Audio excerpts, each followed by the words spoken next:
Right,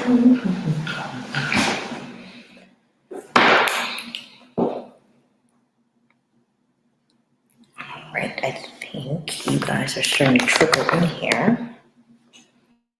Starting to trickle in here. Hopefully you guys can hear me and it's not too much of an echo. Hi guys. Hey, I am super excited for you guys.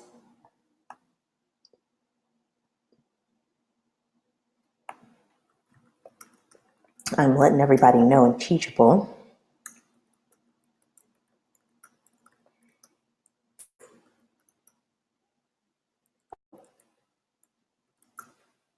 Alrighty. Awesome. Great. I'm super excited to have you guys. Happy Ready, Set, Influence Day, you guys. Hi. Okay, great. I can see everybody now. Hey, Quinn. What's up? So everybody can hear me. Great. If you cannot hear me, you press 2. If you can hear me, press 1, just so we know that we don't have any technical difficulties. And we're going to jump right into it.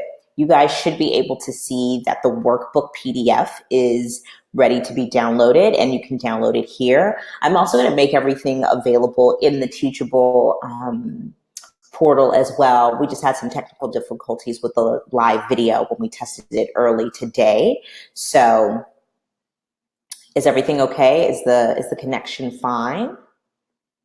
Connection's good? Okay, perfect. Excellent. Perfect. So the replay of the video and the workbook will be available in Teachable if you guys are having any issues now. But I think we should be in good shape. I'm really excited. I did not forget about your IG Lives. They will be uploaded as well after the class is over, so you guys can reference those videos. And then also the IG audits. If you guys qualify for the IG audit because you bought in the first 48 hours, Chrissy from my team, who was off partially this week, she will actually be emailing you guys to make sure you guys can set up a day. We're going to do the days October 2nd and 3rd for the IG audits. So I'm designating the 2 days to those 20 people who bought in the first 48 hours. And I'm really excited about it. We're actually going to talk about why auditing is so important in this class. It's something that I do every week to my content because it's just important that you know what's going on with your class. So if you just now, oh, thanks, Quinn. I appreciate it. So if you are just joining us, we are here because we had some technical difficulties over there. And yeah, we should be good to go. You guys are saying that there's some choppiness. So guess what I'm going to do? I'm going to close every single tab I have open because there's like 87 of them. And I'm going to make sure that we are in good shape. So that should help. Hopefully that should help. I'm going to close like all the big programs that are open. Hopefully there shouldn't be any other issues. But if there are any issues, you guys let me know. And we're going to get started probably in the next minute or so.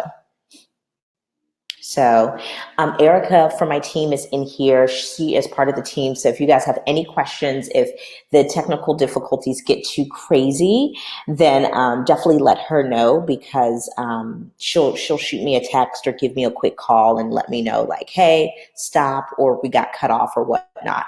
So we're going to have a very meaty Q&A at the end of this class. So you have any questions during the presentation, please make sure that you guys hold tight to it. And it's actually fine. You guys can actually type in the questions in the chat and Erica will mark it as a question.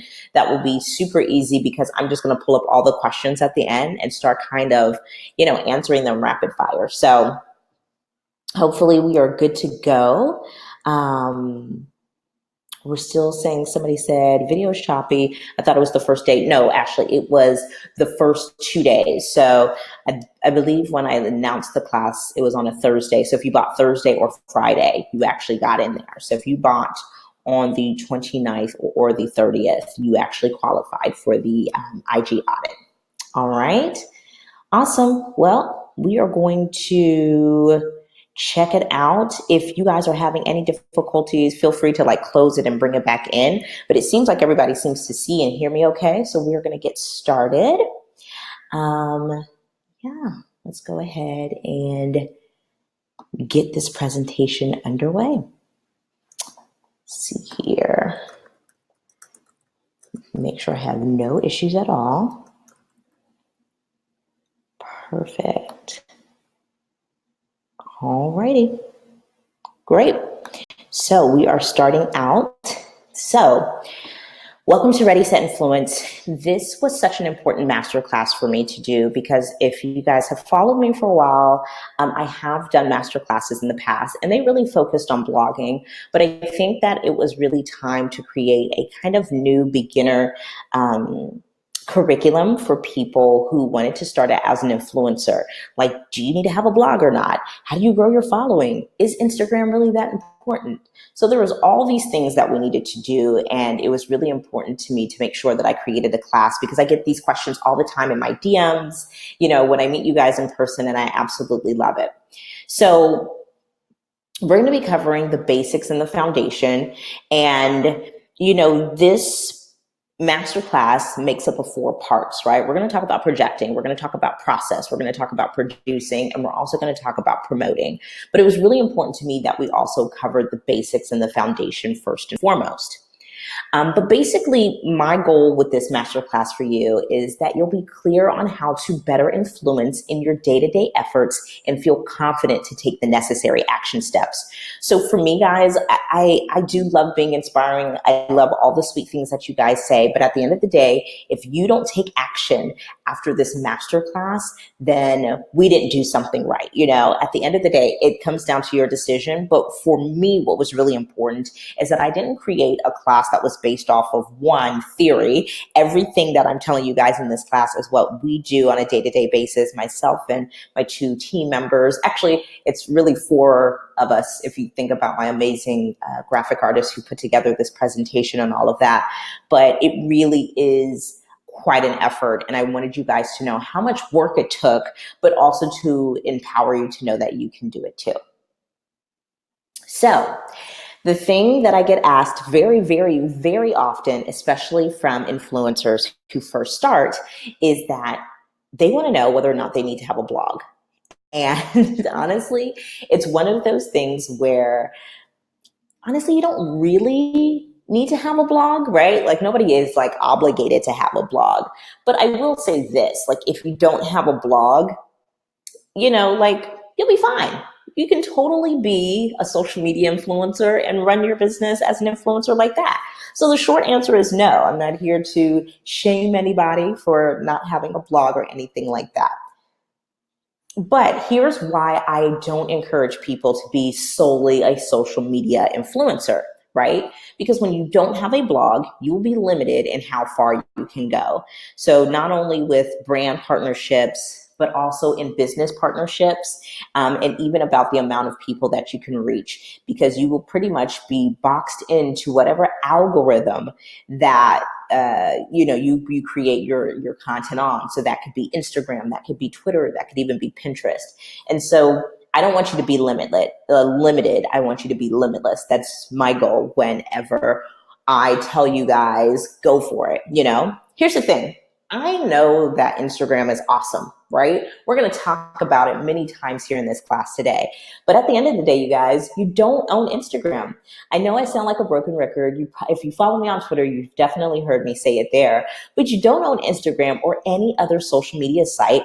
So you're going to be limited to how the algorithm works, right? You're going to be subject to the platform taking your content or profile down anytime they don't like your content or influence. And it's happened before. We've seen it happen to our faves. We've seen it happen to our problematic faves. It happens. This is not something that is like theory. We've seen these things happen repeatedly. And you definitely don't want to be down for the count. You don't want your influencer business to be out of, of commission whenever the platform goes down because of technical issues. And how many Instagram outages have we been, a part of just this year alone? So we got to think about that as well. And at the end of the day, you guys, when you are solely a social media influencer, you're simply renting space from the platform and you never own any of your own content if it's exclusively posted on your platform. So that's right. So if you have an outfit post, if you have a picture, if you have a graphic that you solely and exclusively post on Instagram or any, let's just use Instagram as the example. At the end of the day, guys, Instagram owns that. Instagram owns that. So unless you post it somewhere else, they can take that content. They can take that content down. Anybody on Instagram can repost it, and they won't get in trouble. Again, because once you post the content on that public platform, it's no longer yours. So if you publish it on your blog or your site, at least you can have some kind of ownership right like that. So being solely a social media influencer is extremely limiting because your content only lives in a place that you don't even own. I cannot harp how dangerous and how crazy that is. So at the end of the day, if you guys take nothing else from this, being on a social media platform is simply just being a renter. That's it. Even if you like your landlord, it's fine, but it's not digital or internet or web home ownership for the most part. Now, the ROI on having your own site just makes sense. So I want to go through that really quick, right? One, you own it, right? Just like we talked about. So nobody can tell you what, when, where, who, or why to post your content. I like that because I'm grown. So I like it when people don't tell me what to do with my stuff. Think about how much work it takes to create content. Like, think about your best piece of content that you've ever created and imagine somebody just like swiping that or, reposting it and not even tagging you and all of that. That is really frustrating. So at least if it's on your site or your blog, you've got receipts. Here's the other thing, guys. Brands value it. Yes, even in 2020, going into 2020, you can leverage having your own site and blog for not only more opportunities, but more money. This has happened to me repeatedly this year. I have easily taken things from the low 4 figures or even from the 3 figures to the 4-figure and even 5-figure mark because I was able to leverage my blog and that I post consistently on there. Here's the other thing to keep in mind. If any of your content goes viral, it will stay viral longer on a blog because guess what? There's no algorithm. So when you post it, people will see it. That's my favorite part about having a blog. If you post it, people will see it because there's no algorithm. And guess what, guys? Followers are more likely to become customers if you have your own site or blog. They tend to take influencers who have a site or blog more seriously. Think about it. Think about all the people, think about all your faves on Instagram and think about how seriously you take them because they have their own site or blog, right? So this is not me making it up. This is something you probably do as well. So how do you start a blog, right? Well,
Okay, we are back.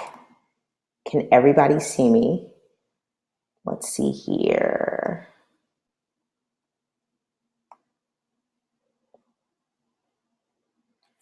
We are back.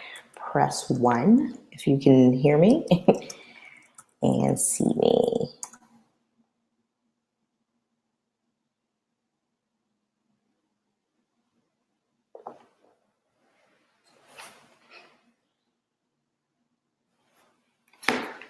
And let me email or text.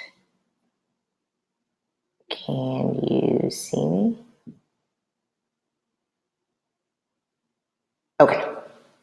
Okay, so some of you guys can hear, some of you guys can see it's still buffering. So maybe try to refresh the page and see. So you guys can hear me but can't see me. Hold on.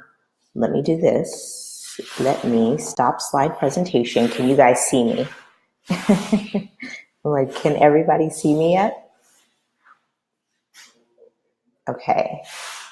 So no one can sound but no visual. Okay. Let's see here.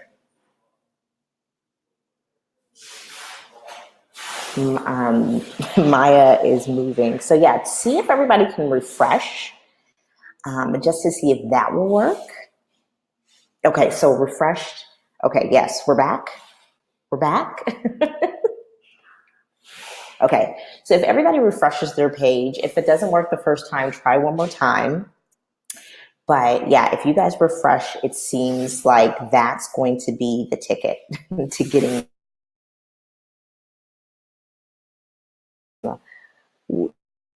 Maya's in the process of moving. That's where I am, and she unplugged her modem, just packing up. So everybody should be able to see. Everybody should be able to hear.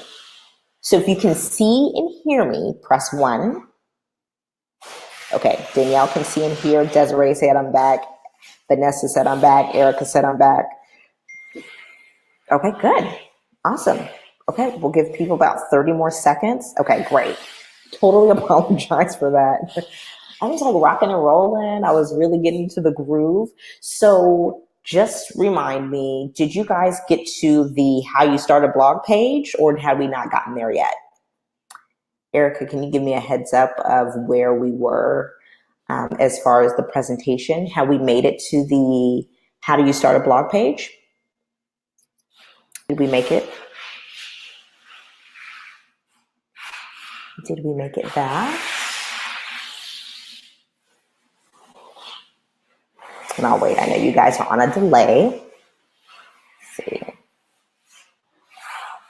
Okay, so we made it to the how do you start a blog page. Okay, great. Okay, so I'm going to start there, and then it froze. Okay, great. So we hadn't gotten too deep into it, but that is exactly where we froze. Got it. Got it. All right, we're getting back in. Let's see here. And I know that it's a little blurry. All right.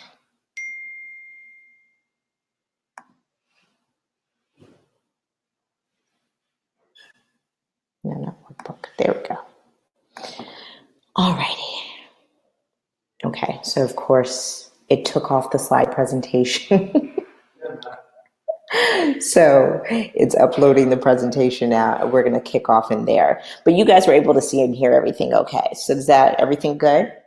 Because other than that, we are going to jump right back into it since we just lost about 7 minutes there. All right, Erica says, we're back. I'm a little blurry, but hopefully the connection will get better as we go on, and hopefully you guys will be able to see the slide presentation.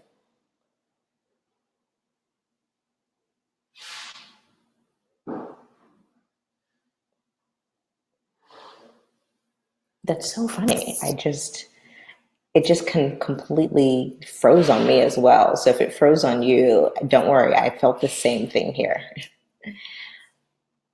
We should be rocking and rolling in about 60 seconds.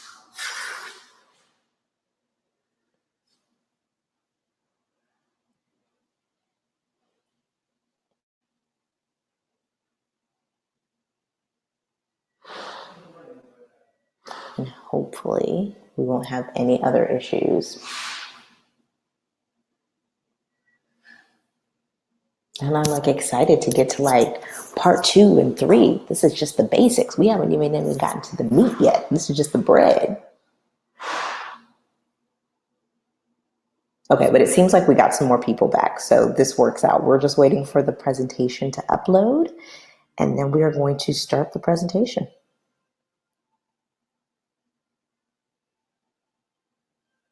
It's always something, right? You try to prepare, and you try to do the best thing you can. You try to make sure the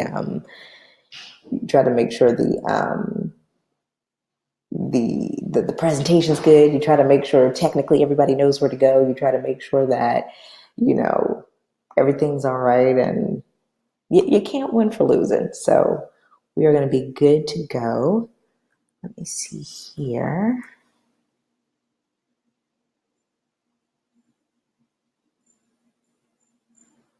Let's see here. While that is uploading, see.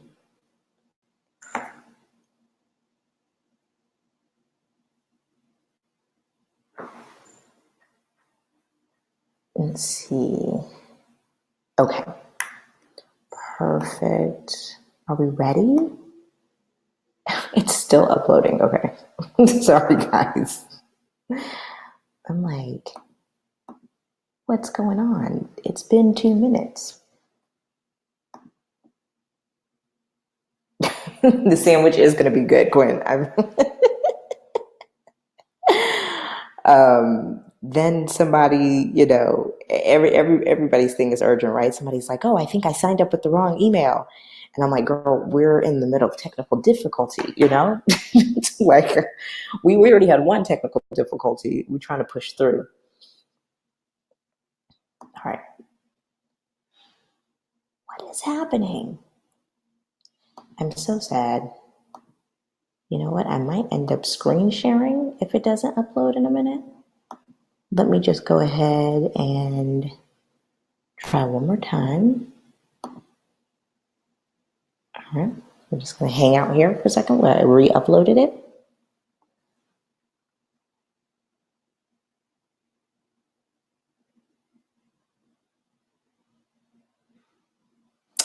Let's see here. Okay. Well, you know what, guys? So we can keep it moving. I'm going to screen share. Let's see if that will work. So let me actually open it up and see if we have any issues there. Now, it's not going to be as flawless as it once was, but at least it'll be there and we can keep it moving, because I don't want to take up your time just sitting here hanging out, even though I love the jokes. So yeah, let me see here.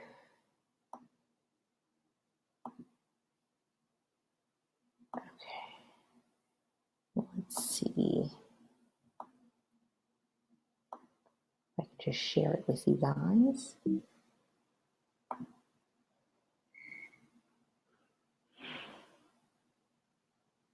There we go. Might be able to. Let's see here. Okay, we might be able to get this thing going. Okay. Let me get to the page. How do you start a blog? All right, guys, we're going to screen share since the slide presentation is taking its sweet time. And we're going to, okay. Can everybody see that? And yeah, we're back on. Thank you. Are you good? Mm-hmm. All right, so. Let me bring your card. Oh, please. All right. So we can see now. So we are talking about how to start a blog, because I think so many people are like, they want to know how to start a blog. And I think in 2020, as we go into that year, right? Because we only have 4 months left. I was explaining that, buying a domain is important. I always say go with things like Google and Squarespace first, but then you absolutely want to buy your hosting, which I think can get really, can get kind of tricky. I never understood what the heck hosting was, but if your domain is your house, then hosting is your land. So just kind of giving that kind of analogy always helped me for the most part. So hopefully it helps you. Let's see here, guys. I think I'm able to actually get into the presentation now. There we go. So it's really important for you guys to take your hosting seriously, and it's actually so affordable. So I think a lot of times people think that starting a site can be really expensive, but between the hosting being reasonable, like things like $5-6 a month, so totally reasonable, selecting a content management system. I will say this, I am a snob when it comes to my CMS. I think when it comes to content management systems, I think you go WordPress or Squarespace.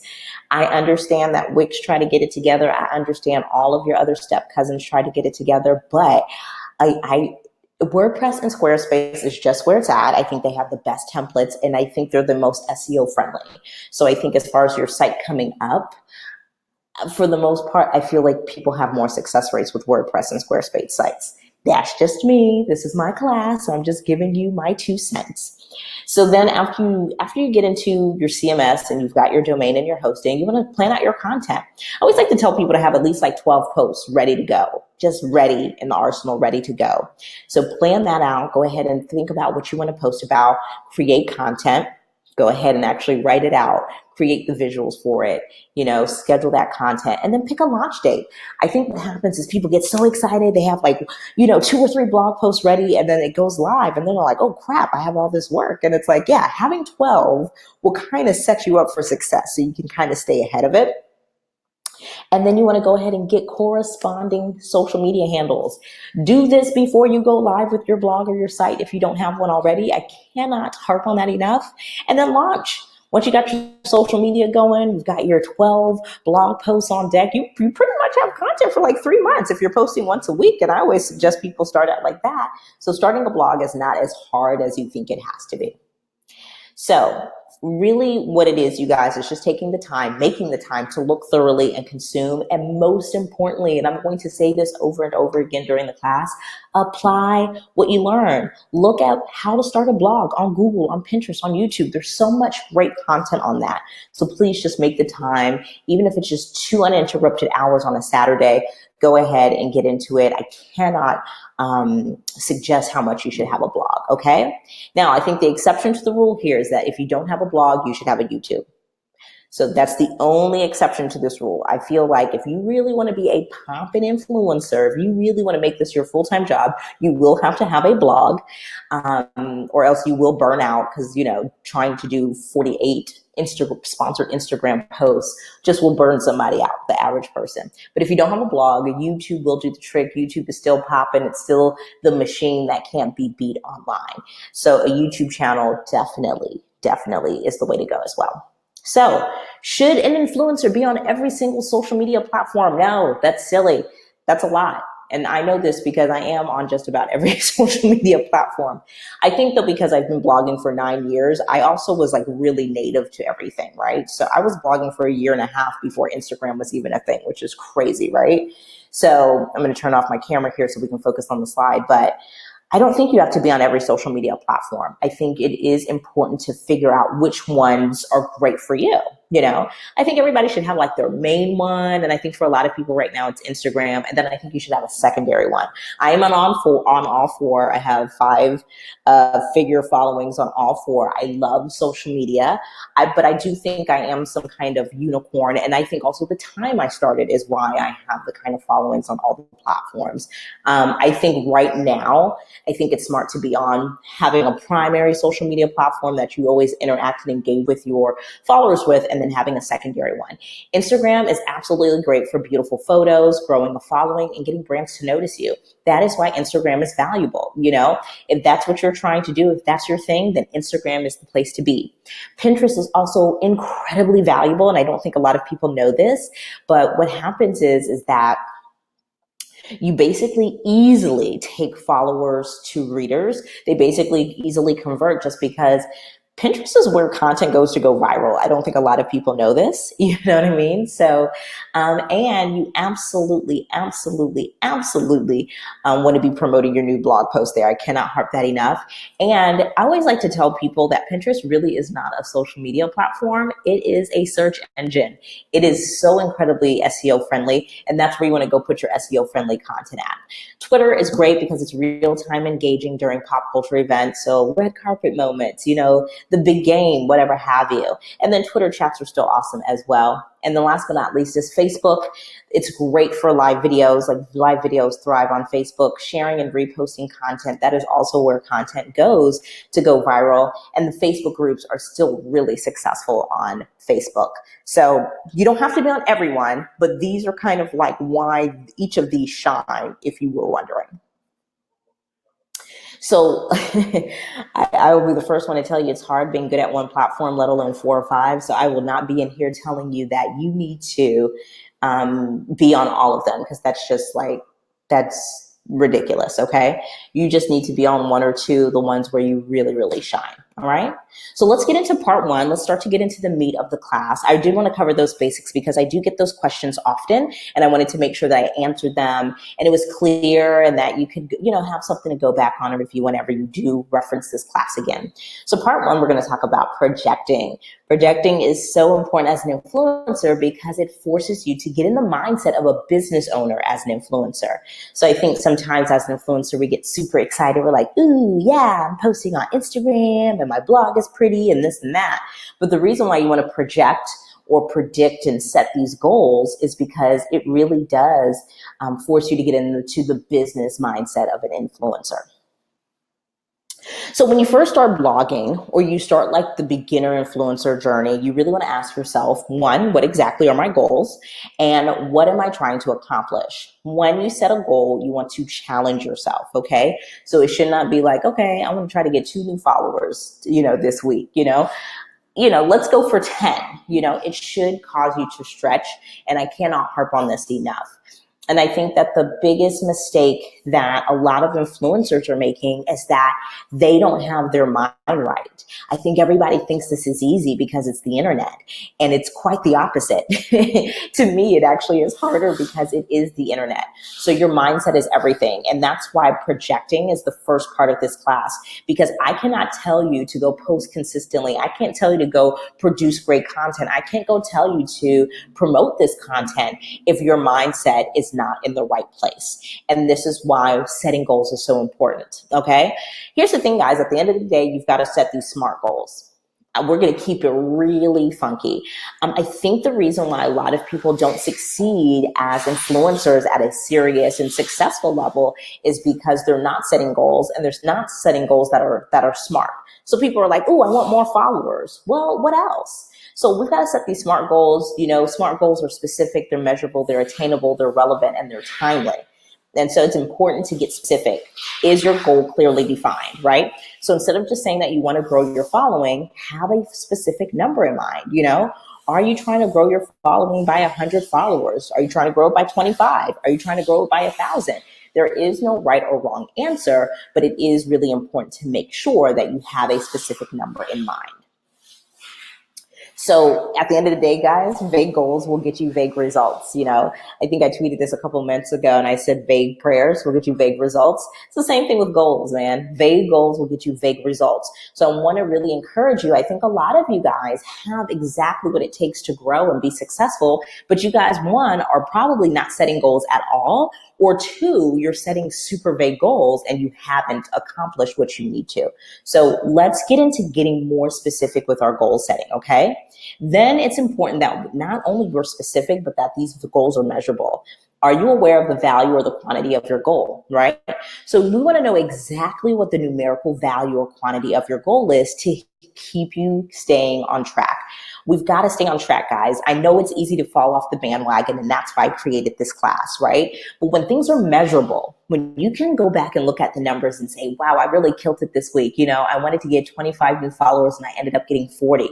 Hey, to even be honest with you guys, I wanted 53 people in this class, because I was like, oh, I haven't taught a masterclass in a while, so maybe I'll get like 50, 53 people.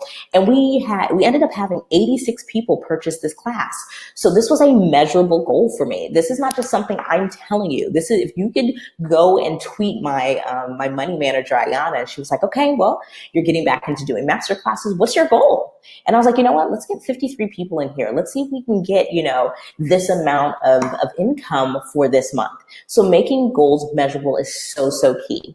The other thing you want to make sure that you're thinking about is your goal attainable? Do you have an actual chance of reaching this goal in a timely fashion? Now, I'm not one to be realistic. I like those big, lofty goals. But what happens is when things start to get a little bit too unattainable, when you goal set, you set yourself up to think that you don't have what it takes. So it still has to be attainable and somewhat approachable in a sense. It should just make you stretch and even slightly uncomfortable, but it should not be impossible. So if you have 2,500 followers this week and you want to get to 100,000 followers next week, it's not too attainable, but at the end of this month, if you're trying to hit 3,000, this is something that's totally doable. So we definitely have to keep those things in mind as well. Of course, your goal has to be relevant.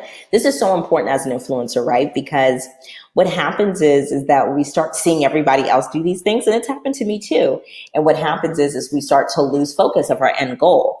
When it comes to making sure that your goals are relevant, think about if this thing that you're doing, the action that you're taking, does it actually help you achieve the end goal you set for yourself as an influencer? So if you are a food influencer, and you have set the goal of posting 8 times about your dog and nobody's checking for your dog, dogs are great, but nobody's really checking for your dog, or nobody really looks to you for the dog cute content, then there's really no point here. So you got to make sure that the goals you're setting are relevant to what you're trying to actually accomplish, not relevant to the industry, not relevant to your other homegirl who's an influencer, but it's got to be relevant to you. And then last but not least, and I cannot harp on this enough, you guys, what is the deadline of the goal you're setting? We've got to set some time on this. If it's not time sensitive, we lack a sense of urgency for it. So to actually accomplish your SMART goal, you have to have a crystal clear deadline on it. And I think this is really where people get in trouble. I think people are like, man, I'm trying to grow my following to 100 more people. And it's like, well, when are you trying to do that? You're trying to do that in a week? You're trying to do that in a month? You're trying to do that in a quarter? Because then it'll allow you to know how hard you should be going, like the level of effort that should be in there as well. All right. This is the biggest mistake most influencers make. I know this might seem elementary to some of you guys, but I cannot tell you how much we put into setting goals, me and my team, for myself, because we have to have something to work towards. Posting just for the sake of posting, one, is way too expensive and way too much of a waste of time. The most successful influencers keep the big picture in mind all the time by setting SMART goals every week and every month. And so that is a secret I really wanted to make sure I let you guys in. All right. So designate a time and place to set your SMART goals weekly and monthly. All right. So put in your Google Calendar or your physical planner if you're, a physical planner kind of girl like me, and make sure you are scheduling uninterrupted time. I think it was the book Power of Focus, and that really changed the game for me, where he talked about that he would schedule planning time. And I think that's the other thing, and this is why people end up being inconsistent in posting content. You're not scheduling time to plan what it is you actually want to create. Right? So it's the same thing with your goals. We've got to be clear on what we're setting. We cannot rush into it. We cannot just wing our goals. Make sure you schedule it as well. All right. So here's how I like to do my goals. So I am a digital fiend at this point. We pretty much everything with my company is on like Google Drive. And so if you have a physical book that you want to keep all your goals in and visit, write your monthly goals in and visit weekly, great.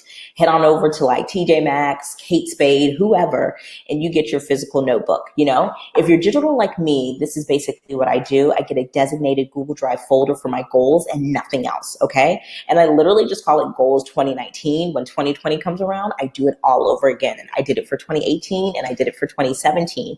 And it's really been helpful. And then literally in the subfolder, I'm creating a monthly folder for each thing, as you see here. This is a literal screenshot of my actual Google Drive. Erica can attest to this. We have Google Drive folders and subfolders for everything. It just makes everything easy to reference and find. Okay, so I literally have a goals folder, then I have a subfolder for each month, and then when you open up each month, you guys, there is a Google Doc specifically with my goals written down. Now you can do this for both your personal and your professional goals. So I do this as an influencer, but I even do this for my like personal goals as well, like my goals as a mom and a wife and just simply Mattie. But what I like to typically do is I like to do separate documents for them so things don't get jumbled around. So feel free to take this kind of like template by all means and use it. I think it's a great way to digitally stay organized and stay on top of your goals. Again, I cannot harp enough to set a calendar reminder to revisit these goals every single week. If you have an accountability partner, share it with him or her so they can hold you accountable. All right. So make sure even if it's just an hour a week, make sure you're setting time out to plan out your goals. It'll make a big difference. So that's what I want you to do. This action item is for you to schedule time every third week of the month and set your smart influencer goals for the following month. When you do this in September, your October is going to be completely changed. Again, I know this might seem trivial. It might seem like, girl, like, what about like, what preset I should be using? And that's not really what it's about. Like the preset, the Lightroom preset you buy is not going to make you consistent, So your planning time should be at least 60 uninterrupted minutes. If that means waking up an hour earlier or waking up on time on the weekends, so be it. This allows you to be so much more clear and less overwhelmed because you aren't creating content and posting in real time. And that is the thing that is killing your productivity and killing your consistency. Okay. So what kind of goals should you be setting as an influencer? When it comes to me and goal setting as an influencer, here's where I like to focus. One, I don't like to overthink it, and I don't like to go overboard. I'm not setting 17 goals as an influencer every month. I really like to keep it to 3 to 4 main goals every month. I think that's reasonable and attainable, right? And it allows you to focus. The more goals you have, the more you have to shift your focus, and then things start getting really scatterbrained and all over the place. As an influencer, you want to set goals for your content posting and consistency. You can set goals for your follower or reader growth. You can set goals for brand partnerships or your engagement rate, or you can set goals for your conversion or click-through rate. But I feel like when you set goals like this, for us, this is what we focus on currently at mattiejames.com. But I feel like usually when you focus on this, you will notice a jump because you have literally targeted your energy to getting better in that specific area. All right. So your homework is to create that Google Drive folder that I showed you with your goals in it, or you purchase your own goals notebook, schedule your monthly planning time for September, schedule your weekly plan check-ins with your goals. So even if that's just 15 minutes every week, and then I want you to set and write your influencer goals for this month. We're only 5 days in, so you can absolutely do it. And remember to have no more than 4 and make them smart. All right. Now, your planning should include reviewing your weekly influencer reports. I love reports. We just implemented this into my system and my processes this year, and I was so excited to share it with you guys because it changed the game forever. So reporting is a huge part of projecting as an influencer because it measures your performance as an influencer in numbers, and it clearly shows you what's working and what's not. All right. So as much as setting cool and challenging goals feels motivating, remember, feelings aren't facts. It's important to me that you actually accomplish those goals. All right. So when you have SMART goals and now your weekly reports, you'll look to the numbers to measure your performance and immediately be able to recognize what to repeat or what to eliminate because the numbers said so. All right. Now, having weekly and monthly checkpoints to know if your posting is actually mattering to your audience is so important so you're not wasting your time or your audience's. This is why I developed the influencer reports to clearly measure and record each aspect of my content as an influencer. And you can ask Erica again because she is the one who does the content performance report. I think this is why we were able to hit, over 2 million impressions on Instagram last year because we were really intentional about the goals we set with Instagram and my blog alike. All right. So the influencer report that we'll be covering today is the content performance report. Okay. So the content performance report has 3 parts for me, but in this aspect, we'll talk about 2 parts. For me, I record my blog analytics, I record my Instagram analytics, and my podcast analytics. For you guys, I'm going to do blog and Instagram because I don't think most people are podcast hosts in here. And so it changed the game. And I know it seems so trivial. It's like, well, you're just recording numbers. And I'm like, when you see the numbers, it really lights a fire under your butt and gets you motivated. Okay. So to be a successful influencer, you have to get out of the habit of posting just to say you posted. You have to post things that matter and they get you results. So the content performance report can measure any type of content you create. So again, like I said, it measures my podcast, my Instagram, and my blog. But for the sake of today's class, we're going to focus on the blog and the Instagram content. Similar to my goals, I create my reports in Google Drive with Google spreadsheets. All right. So again, I have a folder called Reports 2019, and then literally a monthly subfolder. And in there, you guys, there is a spreadsheet for every single month. And we record the analytics of my blog and my Instagram every single week, even if I didn't post anything, because usually when Erica reports that nothing happened, guess what? It lights a fire under my butt because I'm like, okay, I didn't do crap last week, so I need to do something this week, okay? So I have a tab in the spreadsheet called blog, and I have a tab in there for Instagram, and you can also see there's a tab in there for podcasts, and that kind of organizes the sheet, but it's all in the one report, all right? Now, for the blog portion of the content performance report, I create a column for the following. So I create the week ending date, number of posts, page views, unique monthly visitors, most popular posts of the week, which is so key because it'll basically show you what people are really into, and you can try to rinse and repeat that kind of content. The average time on site, if you can get people to stay at least 2 minutes on your site, that is excellent. And your bounce rate. Your bounce rate is the percentage of people who leave after only seeing one thing. And so you want to keep that under, if I'm not mistaken, you want to keep that pretty low, So those are the things I record for my blog on the content performance report.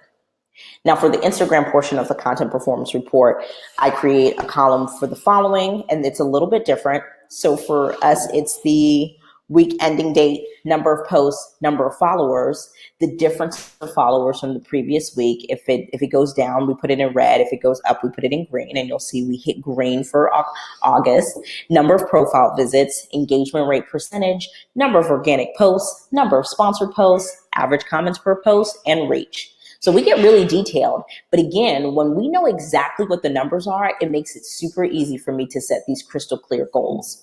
So getting this detailed allows you to measure the up and down of your content as an influencer, and then you can project your goals accordingly, right? So if people are responding really well every time you post more than 6 times on Instagram a week, then you want to make sure that you're posting at least 6 times a week on Instagram, right? So your weekly reports also show you where you shine, and you lead with those numbers in your press kit. This is why I love the reports, because instead of me guessing or instead of me just leading with my follower number, because so many influencers do that, you guys. So many people are like, well, I only have this many followers. But if your follower count is not your strongest asset, and maybe your engagement rate percentage or your blog views are, you should be leading with that or highlighting it, making that shine in your press kit. So this is why the weekly reports is so, so key. Now, the good news is that you can get a copy of the content performance report template in your workbook by clicking the link. So in your workbook, the link is in there. If you click it, you simply go to the content performance report template, and all you do is make a copy and save it in your Google Drive, okay? So please do not fill out anything in there. You shouldn't be able to because it's on view only, but you should be able to go ahead and make a copy of this template and save it on your own and get to business and get to work with that also. Now, you're probably wondering, Mattie, how do you find all these numbers you're talking about in the content performance report? Because there's really, really technical. And when it comes to analytics, you guys, I use Google Analytics, the OG of analytics. I use that for my blog, and I use the Layer app for my Instagram. Both are so easy to use, and they give you all the info you're looking for, really. So Google Analytics, this is my analytics from August of 2019. If you have a Gmail or G Suite email, you can create a free account and link it to your blog or your site, and you can check analytics based on the day, week, month, or even all time. And so it'll let you know even week to week or even day to day if your page views are higher than yesterday or last week, depending on how your settings are. So I love it. Page views, unique page views, average time on site, bounce rate. I love it. And it'll also tell you what your highest performing page on your website was as well. So Google Analytics, cut and dry, super easy. So many great Pinterest and YouTube content pieces on it on how to read it. So definitely get into that if you have not already. I encourage you to do that. But my go-to app as of late, because we actually not only use it for Instagram, but we actually use it to schedule all of our promo for all of the platforms that I'm on, is Later. It is awesome. You can schedule Instagram content on there. And I really personally haven't come across anything more detailed or thorough when it comes to Instagram analytics. This is just a screenshot of my analytics from August 2019. Now, using these two tools allows me to fill out my content performance report every week and adjust my press kit and rate sheet accordingly when I hit certain milestones. So you best believe that I'm going to share that by August 2019, I was able to get my, monthly impressions for Instagram to 2 million. This is going to be huge and really beneficial and valuable to these brands who want to work with me. And these tools also help me stay on track towards my goals, you guys. So the action item for you guys is to make sure you download your content performance report template from the link in your workbook and start recording your stats next week, because we're at the end of the week. And at the end of the month, recognize your most successful month or your most successful post, and narrow down what the difference was from the other weeks of the month, okay? So make sure you guys are recognizing, I believe what I meant to say was week here. Recognize what your most successful week was, and then try to figure out, was it because you posted more? Was it because you posted more of a certain type of content? And really start to set your goals for the following month based on your best performing week of the previous month. Your homework is to look up your blog and site analytics on Google Analytics. Look up your Instagram analytics or insights on Insights or Later. Later is not a free tool like Google Analytics. I think they have a free trial, but I think it's a little under $20 a month. And I want you to download and fill out your content performance report template for both your blog and your Instagram. And then I want you to adjust your goals now that you know what your numbers look like because of this content performance report. All right. So let's get into part 2, which is process. Love this part because this is what starts to get you into getting consistent.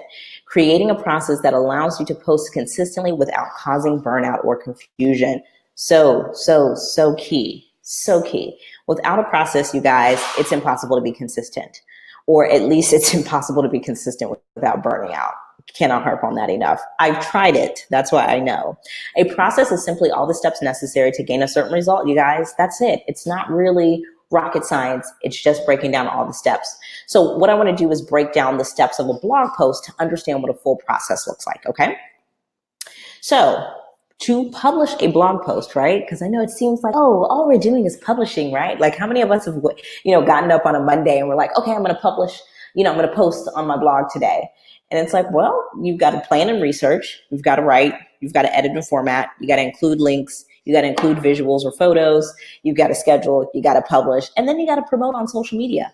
Yeah, that's part of the process too. And so that by itself, you guys, is just 8 steps. 8 steps. 8 whole steps. So if you're wondering why, you've gotten up on a random day and wanted to post and it didn't go live, is because you were trying to rush the process. All right.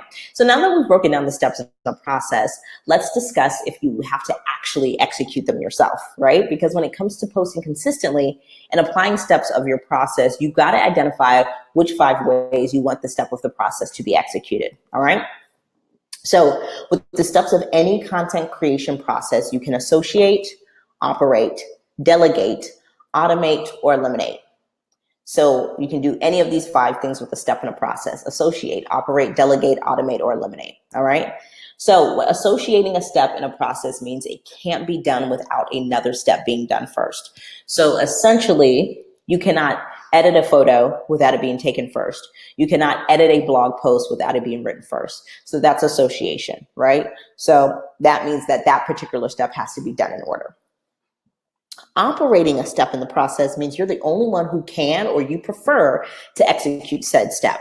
For me, I typically like to operate a step in my process that I operate at a 9-10 level. So to me, that means I'm operating in my, zone of genius. I'm operating at like a super high level all the time.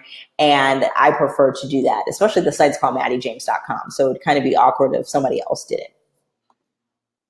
Delegating a step in your process means authorizing and entrusting someone else to execute the step in your process. It's really helpful. It frees up your time so you can focus operating in the steps where you operate in your zone of genius.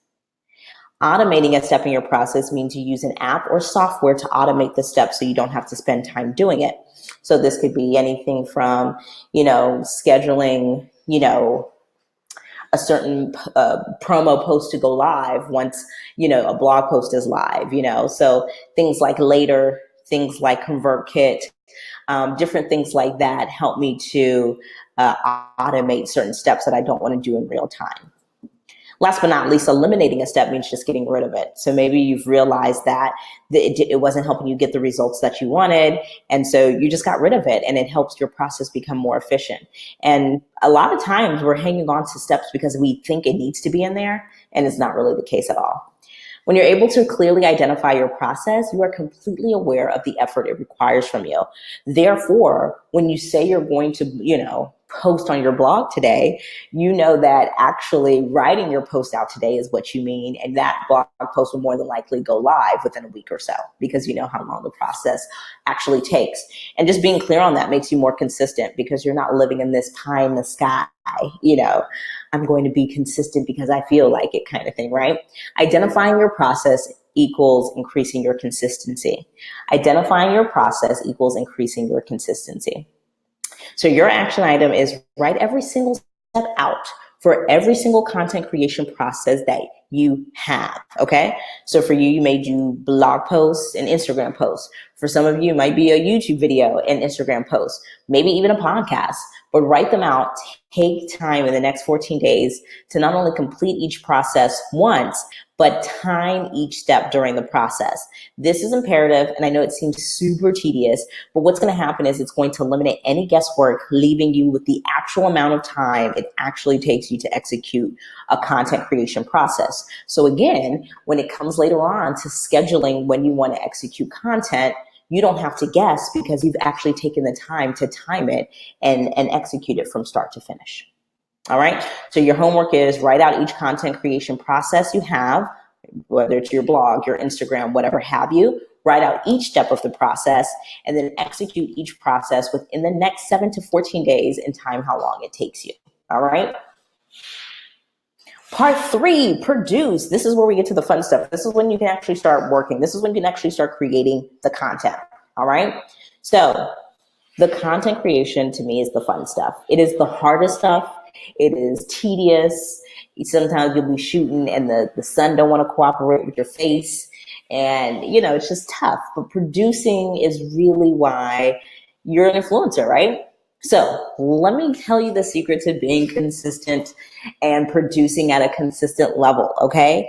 Yeah, sure, you know the process, but now that you know what a process actually is, you can now batch process. When I learned how to batch process, you guys, and I learned how to batch process like in 2014, when I still had my 9 to 5 and I was blogging, this was what made me able to blog 5 times a week with a full-time job.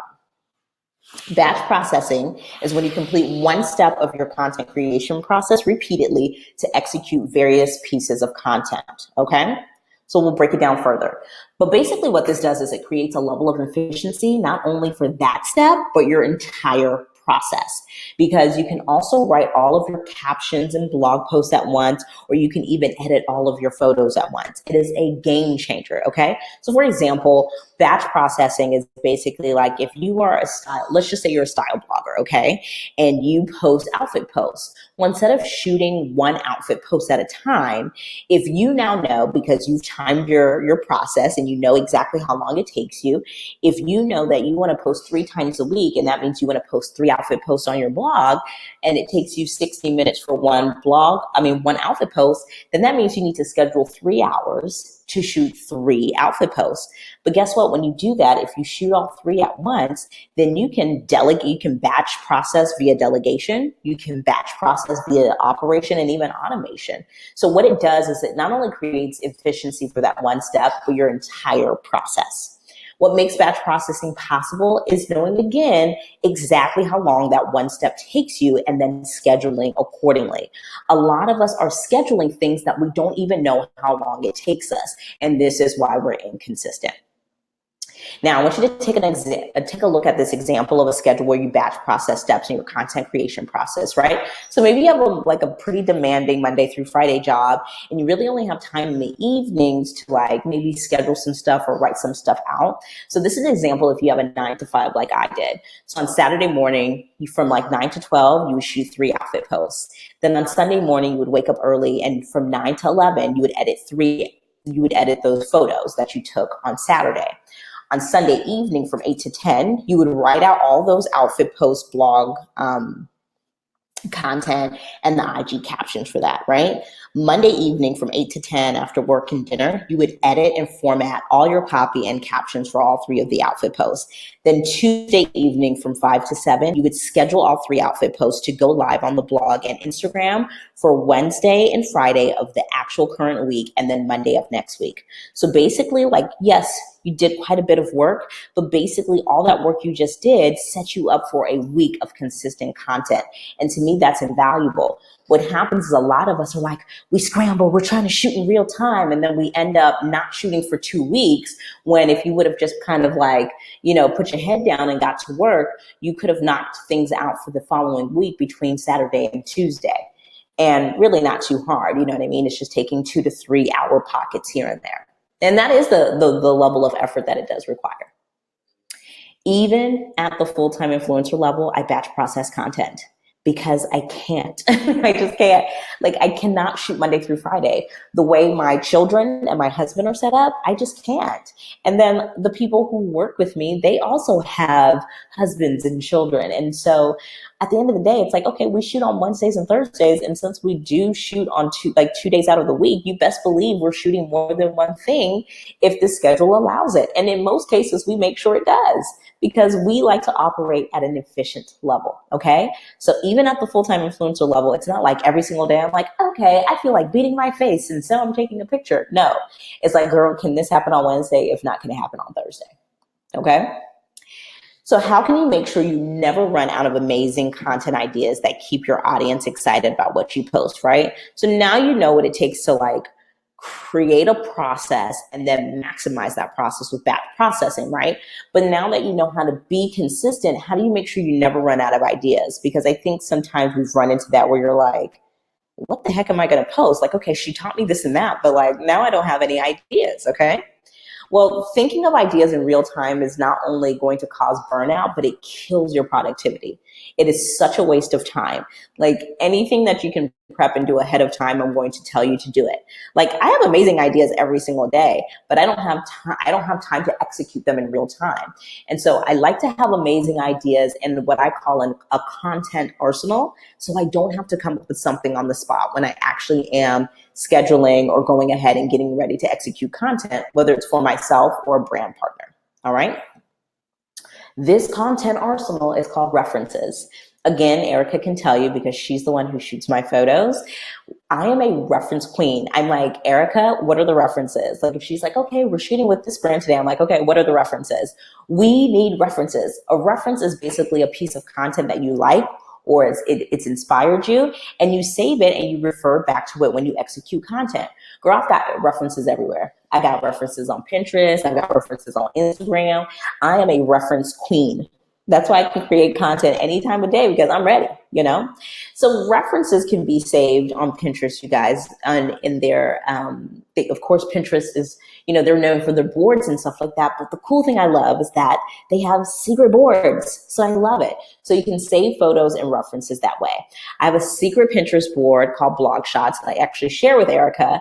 And this is where we save references for upcoming shoots. So I had a shoot with my daughter and we got a bunch of references for mother and daughter yoga poses because we did a yoga workout gear kind of post. And so that was really important to me. We didn't have to think of poses because we had them all in a reference. I'm also the collection queen on Instagram. You know that little ribbon looking icon in the bottom right of everybody's post? If you click that, that'll save it for you.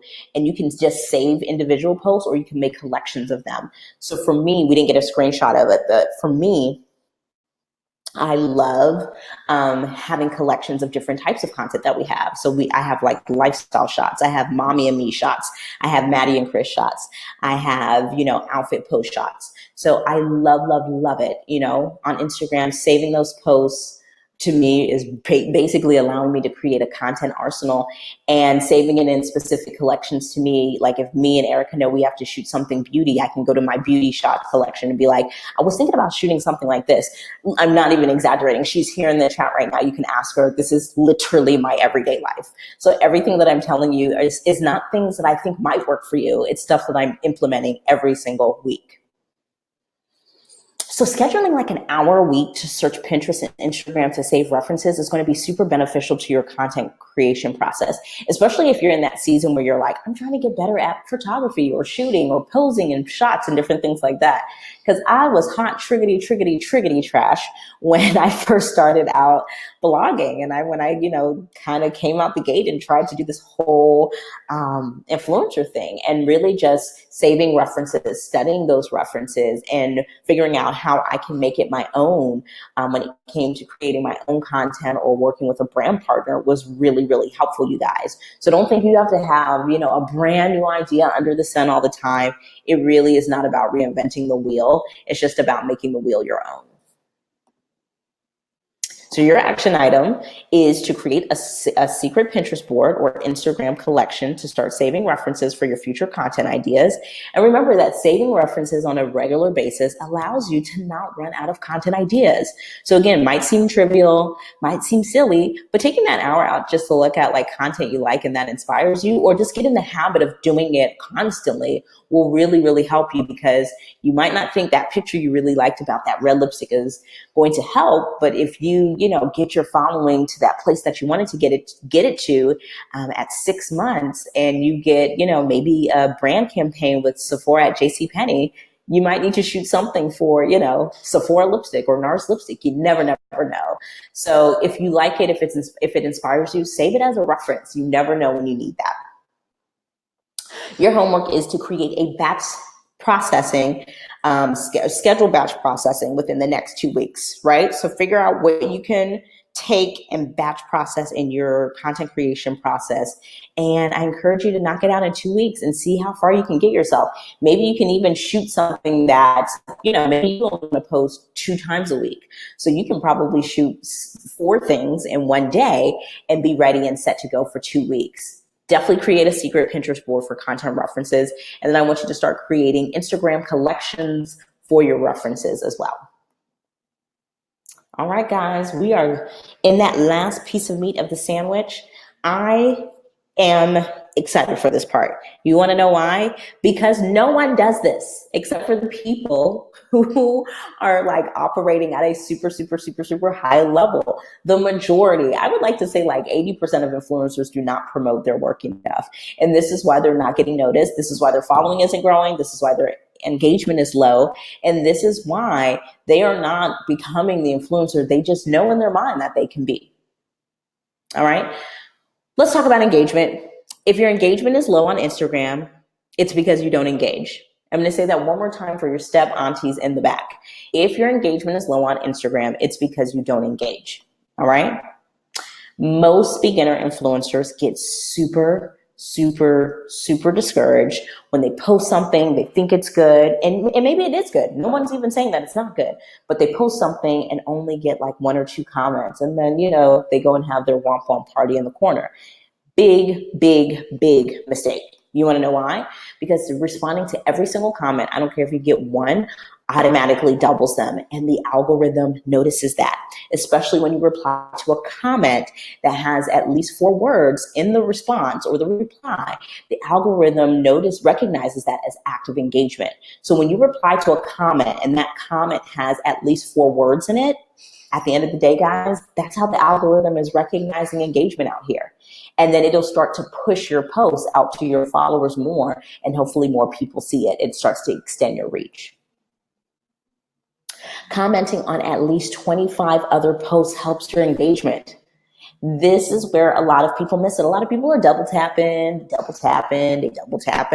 But girl, like, oh my gosh, I really love your shoes. Oh my gosh, your hair is so cute today. Just those little bit of comments, right?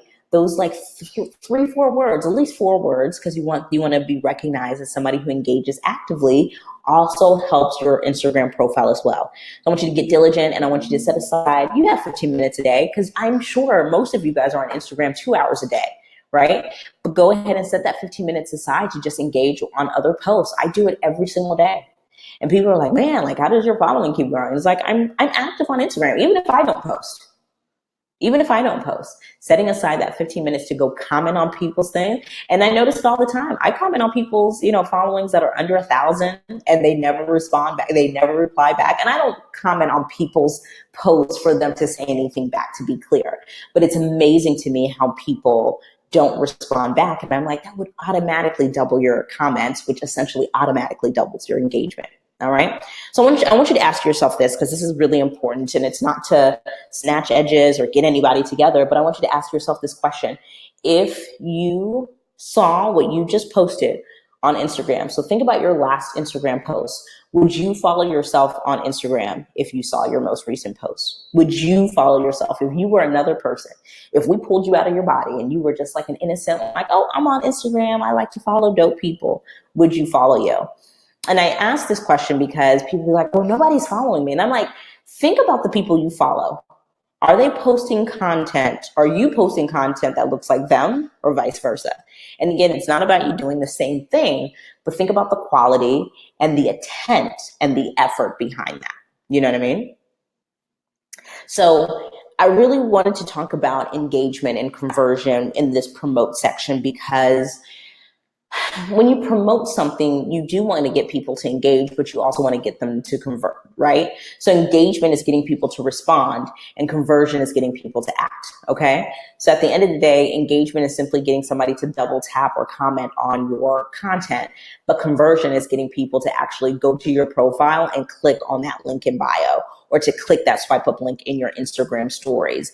And at the end of the day, you need to know how to do both. Because if you can get people to respond, that doesn't necessarily mean you can get people to act. They are 2 separate intentions. So increasing your conversion rate is how you're going to get Instagram and social media followers to become blog readers. And I think this is what a lot of people don't realize. You cannot, sit on your hands and say, oh my gosh, I don't want to like spam people. Girl, if your content is popping, if you've taken the time to make it valuable and follow through from start to finish on that process, it's not spamming people. I'm definitely going to make sure that you guys know about my new content, because I worked my butt off. So whatever right now, whatever is in your head right now that you think is enough promotion, I want you to quadruple it.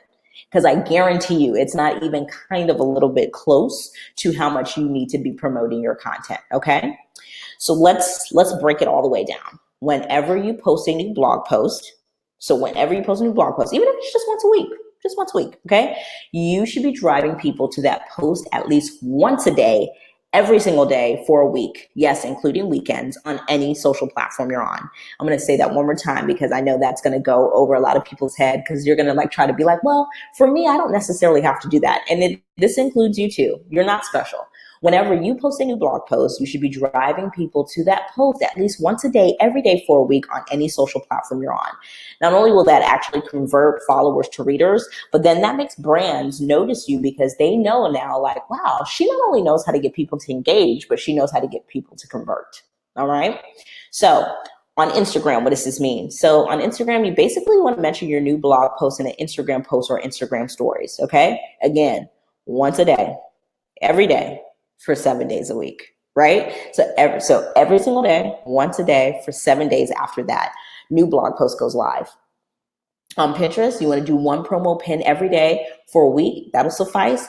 But the higher amount of pins, not promo pins, but just, regular pins of content organically like, higher engagement. Pinterest is kind of similar to Twitter. More tweets means more engagement. So with Twitter, because the lifespan of a tweet is so low, it's 18 minutes, right? So I think about I think you guys are better off than me, right? Because I'm somebody who's now in the tens of thousands of followers, right? I have 23,000 followers on Twitter. 18 minutes is nothing. To me, I'm like, 18 minutes means like maybe 30 people saw that tweet, okay? So on Twitter, you want to mention your new content 2 to 3 times a day, no more than once an hour, every day for a week. And then on Facebook, you can take a similar approach with Instagram. Once a day, every day for a week to promote your new post is enough. I think the cool thing with Instagram is that you can use both your Instagram posts and your Instagram stories. If you don't have the swipe up feature, make sure you're putting the link directly, not to your blog, but to that new post or whatever you're trying to drive traffic to in your link in bio, and you tell people every day to go check out your new post about insert detail here. They can get to it by clicking the link on bio. Start training your audience to listen to you and to visit your blog. You've got to condition people to know that they can find value from you somewhere other than the social media platform. Okay? So like we just broke it down, 1 to 3 posts a day really will keep your following growing.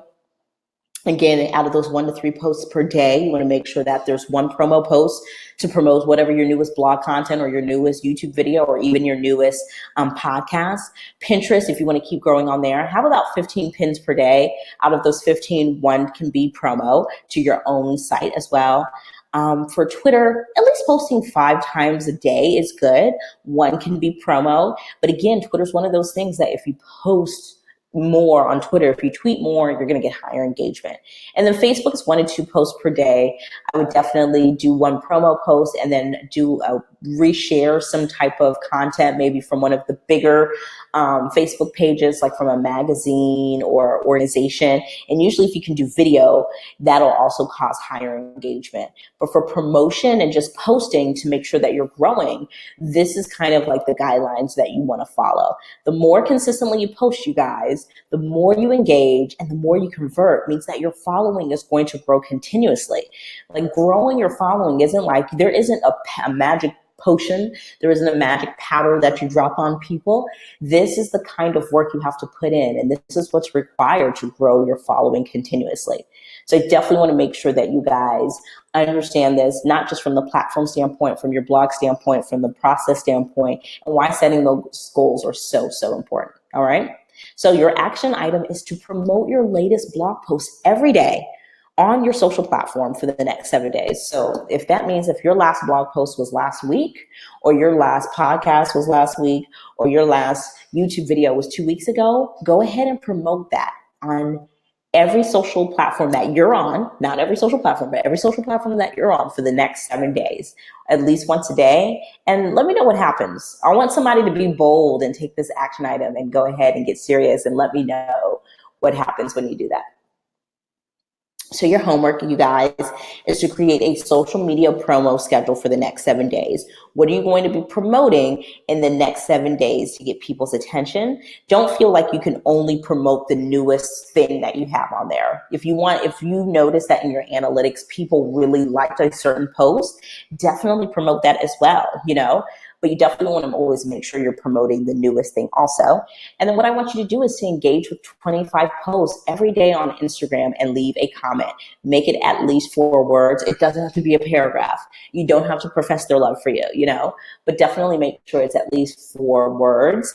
And again, you'll start to notice that this engagement starts to come back your way. And it's not even necessarily from who you commented on, but what happens is naturally the algorithm notices your profile as a highly and active, engaging profile. And so it'll show up more in your algorithm. All right. So I'm going to stop the presentation, and that does it for Ready, Set, Influence. I have not looked at the chat. So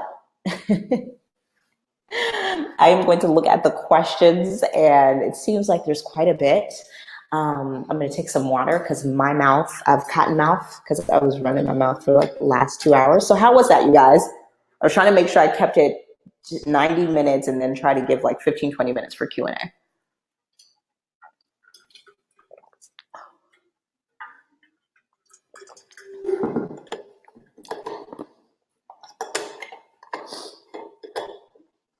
Oh my gosh, I'm so glad you guys liked it. You know, the best would have been like, you know what, you're trash. I already knew all of this stuff.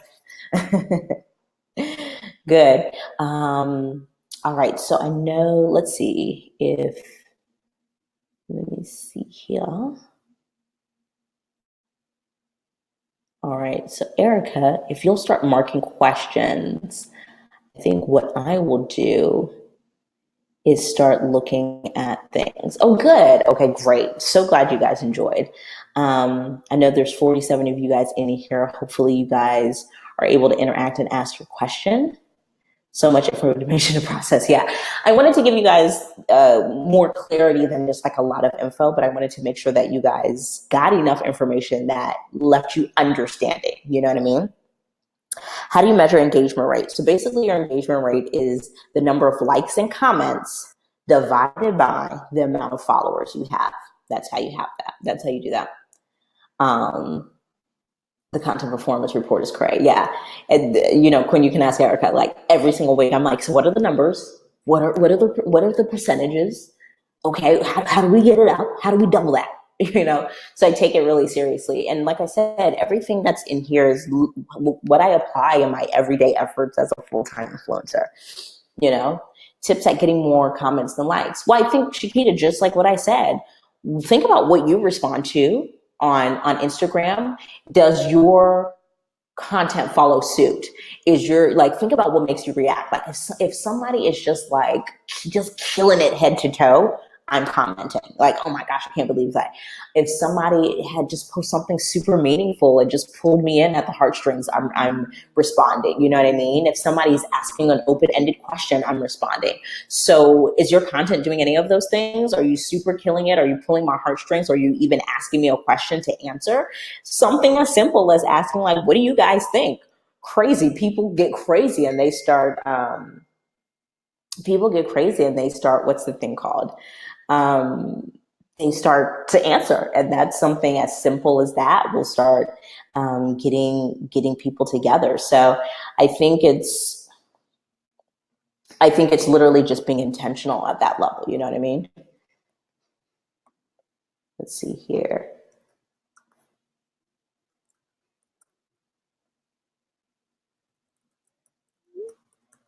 Trying to make sure that Erica marks your questions. All right, so let's see here. Okay, so what's considered a good engagement rate is typically anything that's above 2%. Really, really good engagement rate is above 3%. Most people barely are reaching like the 1 to 2% mark. So anything that's 3% or higher is just like amazing. You know, like we had a couple of posts last month that like were over, I think we had about a dozen posts that were over 5% engagement rate. And I think that's why the impressions increased and stuff like that. But again, I think the kind of content that causes a lot of engagement is when people feel like you're letting them in and being a part of the story, right? Like, so I had a couple outfit posts that I thought were cute and they did okay, but I think like people really responded when I talked about the house, when I talked about the babies, when I talked about me and Chris. You know, when people feel like they're part of the story, I've noticed my audience really does respond. How many posts can we post of the same shoot? As many as you want. You know, think about it. I think about like people like, you know, she's not a traditional influencer because she, you know, owns her own collection. But I'm like, Nicole, I know, will literally hit you with 8 pictures of the same outfit from the same shoot. And we go crazy. We give her our money. We kill it, you know? So yeah, you can post whenever. Yeah, I'm still posting stuff from April when I wasn't showing yet. So yeah. it's literally whatever you want to do. I think it's like thinking about the intentionality of it. How do you get people to engage? What's the caption going to be? Can you use those pictures and repurpose them for a blog post or repurpose them for Instagram story content? So you can post as many photos from the same shoot as you possibly can. That your job as a content creator is to make it fresh and exciting and engaging for your audience.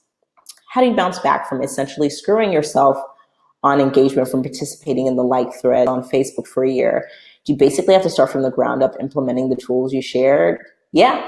That's why I don't really like pods and different things like that, just because I think it's just a tangle web. And I dabbled in it.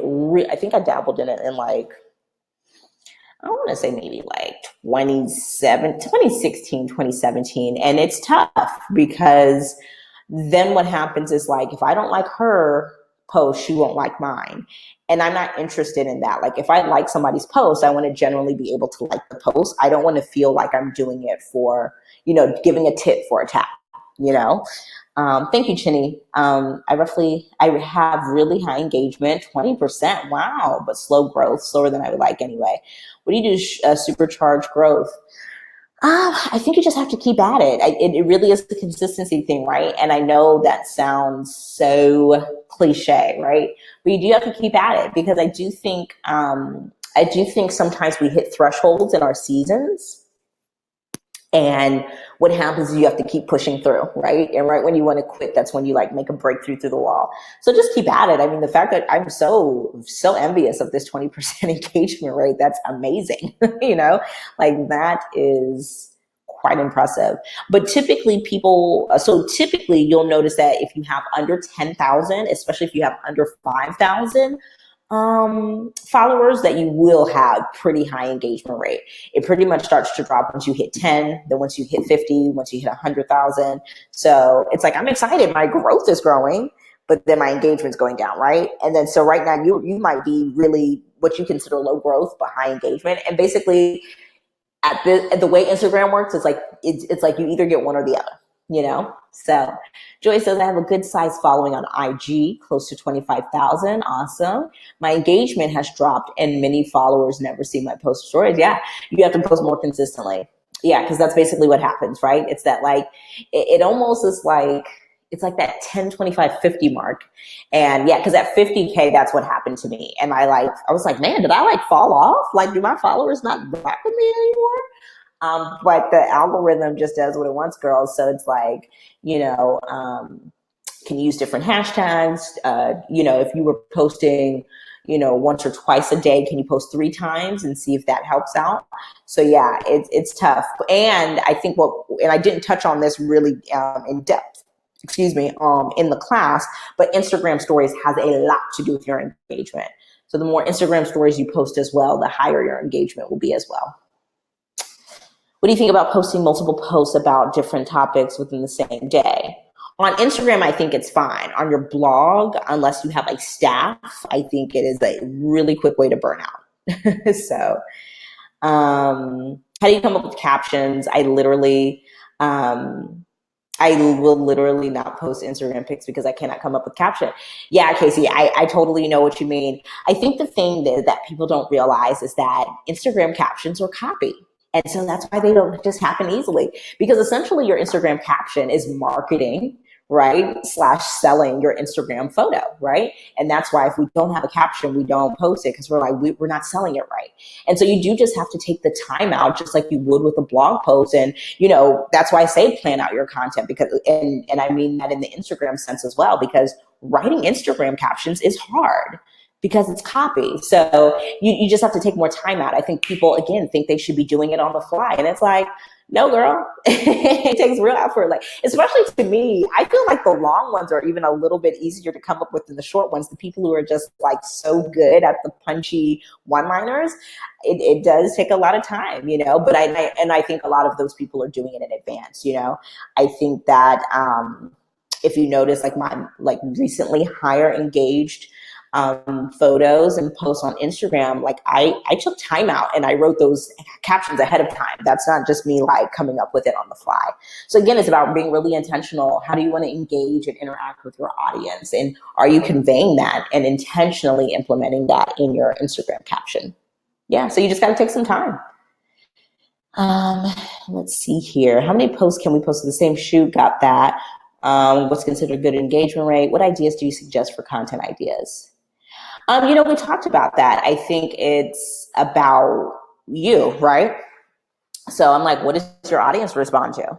And going to your Instagram analytics and your Google analytics and seeing what people are actually responding to.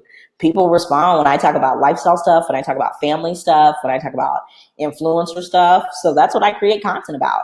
The numbers are not going to lie to you. That's why I took all that time. Like, again, I was like, I know a lot of people are going to be like, okay, that's good advice, but I'm not going to take it. And it's like, no, girl, go swim deep in those Google analytics, go backstroke in that later app analytics and get into what people are actually responding to and then rinse and repeat. If something did like 10, 20 times better than your average post, you need to be figuring out how to rinse and repeat that. So if you typically are like, oh, I write about hair, but people really like your vegan recipes when you share them, I would start figuring out a way to implement more vegan recipes, Oh, thanks, Sylvia. I'm glad you enjoyed it. Danielle says, how do you go about increasing your reach and impressions on Instagram? I don't know any other way to do it than posting consistently. I think it's the posting consistently and engaging consistently. Like I said, I haven't come across that secret serum that does it yet. So from what I have seen, there's no way to cut corners about it than posting more consistently and engaging more consistently. That algorithm is going to make you earn your popularity. I will say that. If Instagram's not going to make you do anything else, it's going to make you earn your popularity. That is for sure, So Marie says that was super informative. Thanks, Mattie. Oh, great, Marie. I'm glad. Joy says, question, is lengthy deep caption always needed on IG? No, but what happens is when your caption is longer, even if it's not deep, like you can have a lengthy caption where you're like venting or, sharing about what happened on your vacation. But what happens is those types of posts get higher engagement because people spend more time reading those captions.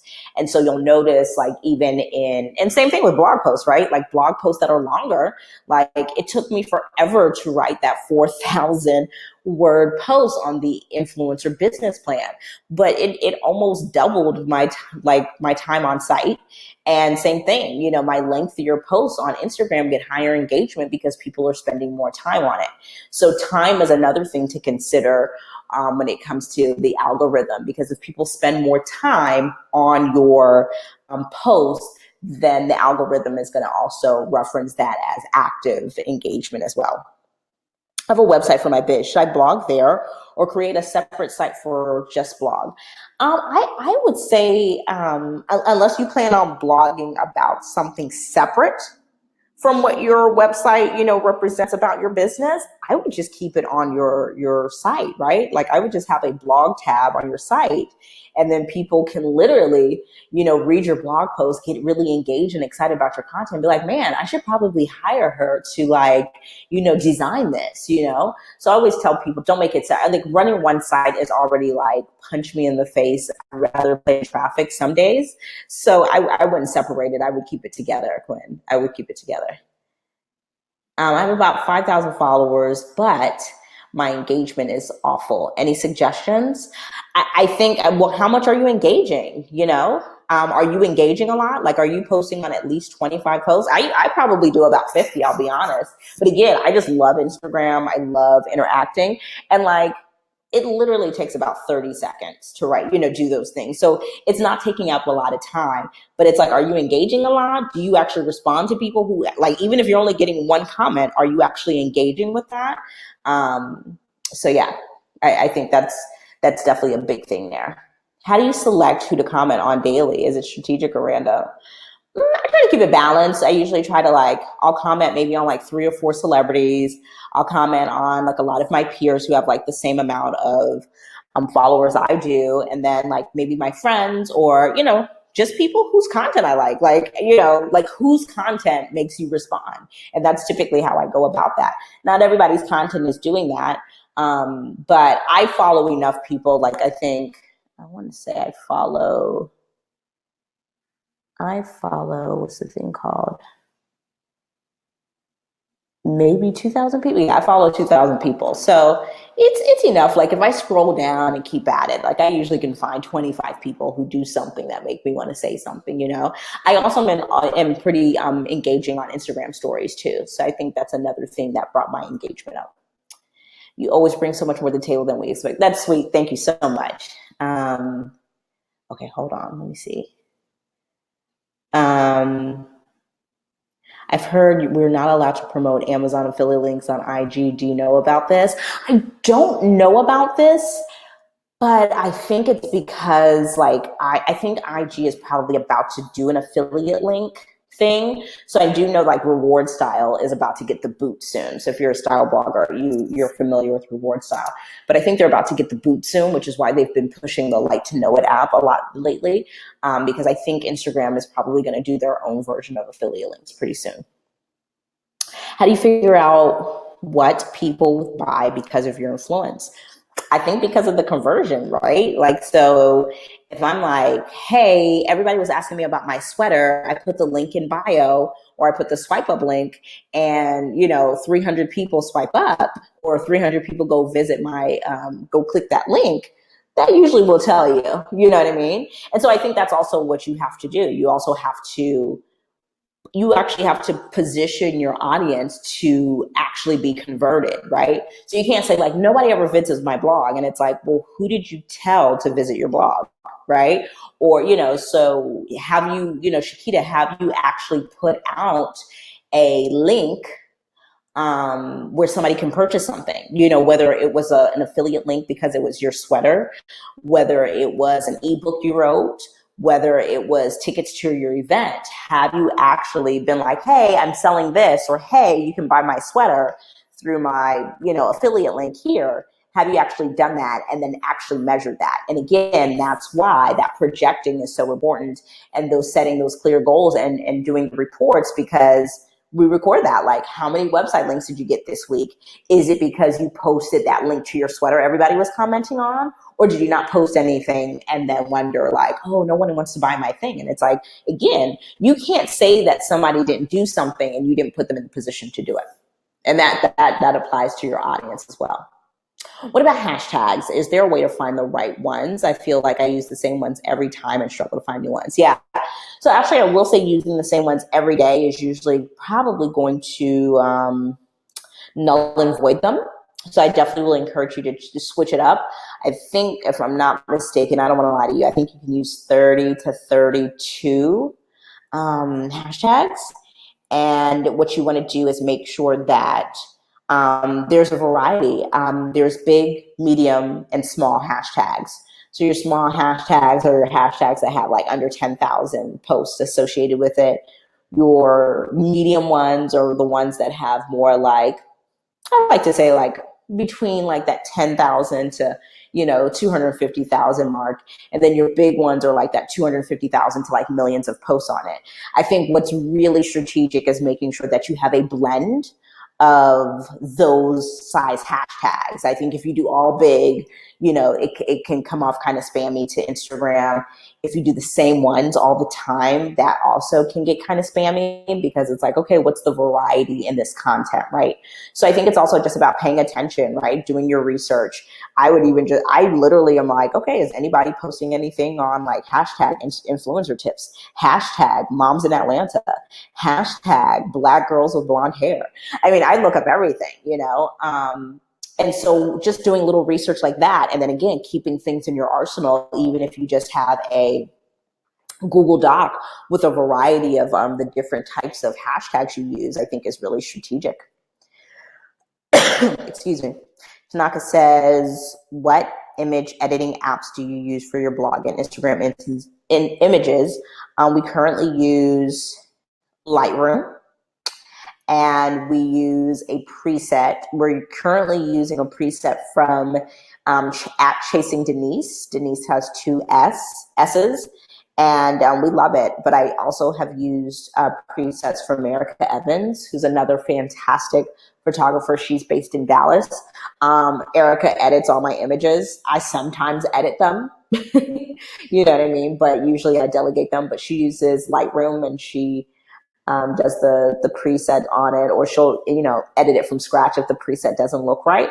But Lightroom is our go-to, just because once you have a look or a feel or a preset that you use, you can batch process the editing process. You know what I mean?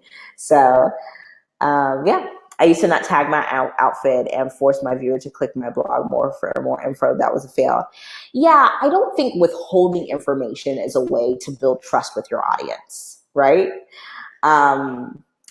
It just has I've never heard that being like, yeah, I didn't tell them something and they went to my blog immediately, Typically, if I'm like, yeah, I got this from ASOS, and then I'm like, I linked to it in my stories, people will go to my stories because they were like, she was so willing to share me the information, you know what I mean? So yeah. Do we apply these same principles to growing influence on YouTube? The algorithm on YouTube is a little bit different. But just like Instagram, the more consistently you post on YouTube, the more the algorithm will honor you. I think with YouTube, what you have to keep in mind, especially with that, you've got to be SEO friendly. So you've got to name your videos. You've got to name your videos based on how people search things, So definitely just keep that in mind. And I think at least starting out once a week is good. But I think like if you can really push yourself and get to 3 times a week, that 3 times a week rhythm, I feel like I've seen people go from literally like 8,000, follow or subscribers to like 100,000 within the year, because they just got aggressively consistent. So I think it's just like, I think it's just about the consistency. And I think at some point, it's like, okay, the slow growth is fine in the beginning, you're figuring it out. But then when you want to make that pivot and you want to say, okay, like I'm at like 9,000 subscribers, I'm trying to get to that 100,000 mark, then it's like, okay, then we got to start putting 100,000 subscribers effort into it, regardless of algorithm. Because at the end of the day, every algorithm honors consistency. There's no algorithm out there that doesn't. I don't know it. If there is, I don't know it yet. How do you go about finding your audience? I think just like, in the beginning, you just throw stuff at the wall and see what sticks. So that's why posting consistently at any stage is so important, because once you post consistently, you'll start to see who starts to follow you, and your audience will tell you exactly who they are. They'll tell you exactly who you are, so yeah. Because I have full-time jobs and YouTube, would you say 2 SMART goals for each platform is okay? 2 SMART goals for each for each platform is a day. Yeah, I think that's reasonable. I think that's reasonable. Okay, guys, I'm gonna take a few more questions.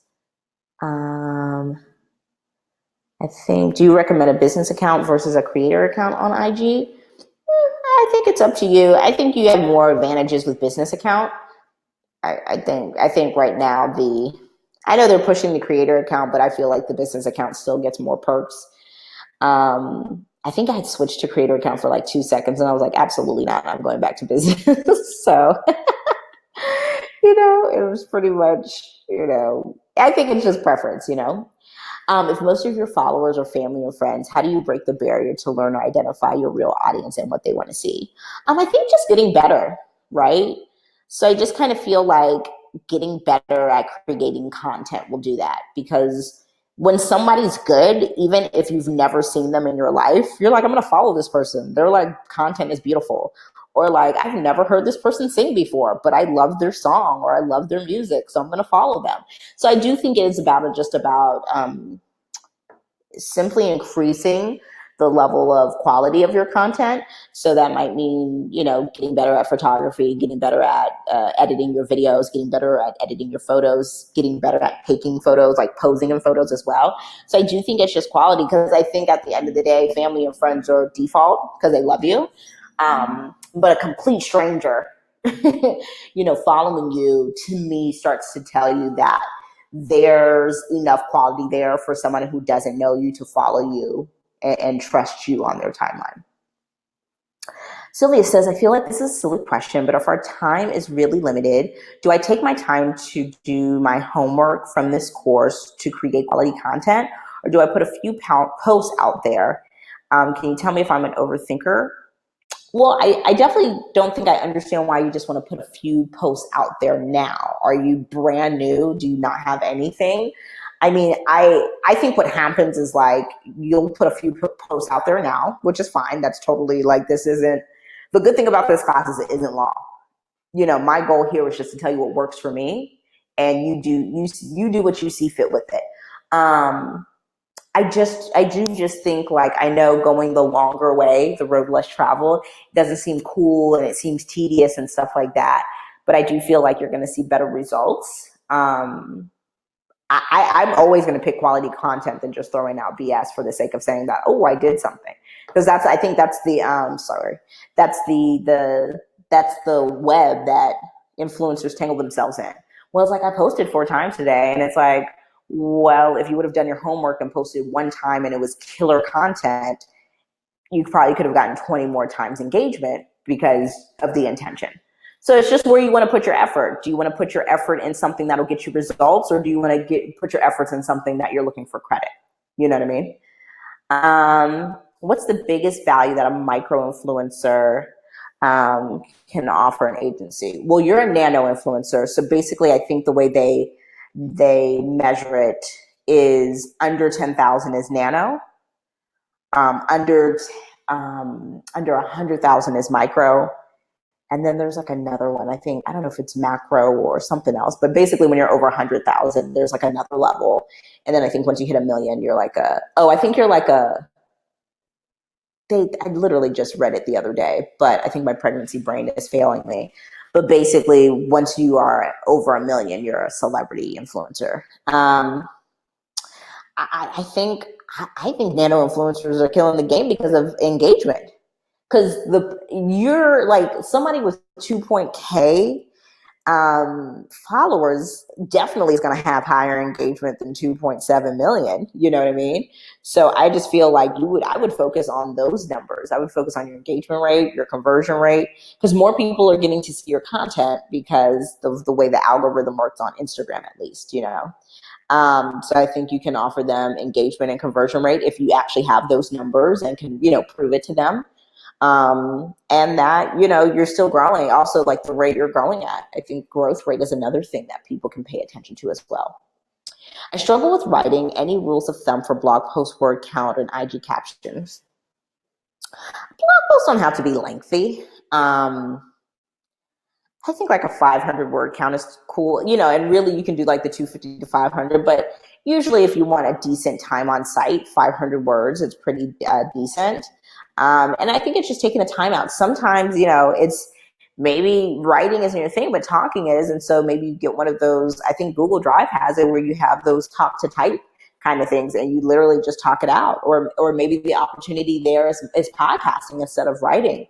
But yeah, I think taking that route is fine. I don't think you have to follow a traditional route of writing. I think it's just figuring out what your process and rhythm is and how that works. Because anything that you've just learned here that we've talked about blog posts, you can absolutely implement with podcasting, the way you promote it, your process and all of that. I definitely think you can do that,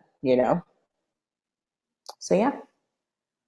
All right, guys, we are getting to that 2-hour mark. I'm going to, okay, I got, I think did I miss a few?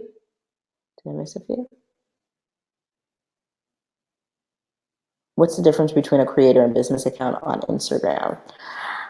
You know what? I have not looked into the creator account enough to know the difference. A business account, from what I'm understanding, is like you traditionally identify as a business account. I think a creator account is, for influencers, freelancers, video creators and stuff like that. I think it's really up to you. I sell stuff, I sell courses and different things like that. And I was always a business account before they did the creator account. I believe both offer insights and stuff like that. I just feel like, from what I understand, I feel like business accounts still get a few more perks. And I think it hasn't even been around a year, if I'm not mistaken. So I'm not really sure what the actual difference is. I think it's just really how you want to, your preference of how you want to be identified, to be honest. So I mean, that's all I have. I don't know too much to say, like, hey, the actual difference is this. Desiree asks, how do you feel about paying for your own sponsored posts on Instagram and Facebook? I feel great. Like, if you have the budget and you have the strategy to pay for Instagram and Facebook ads, do it. And you are selling something, do it.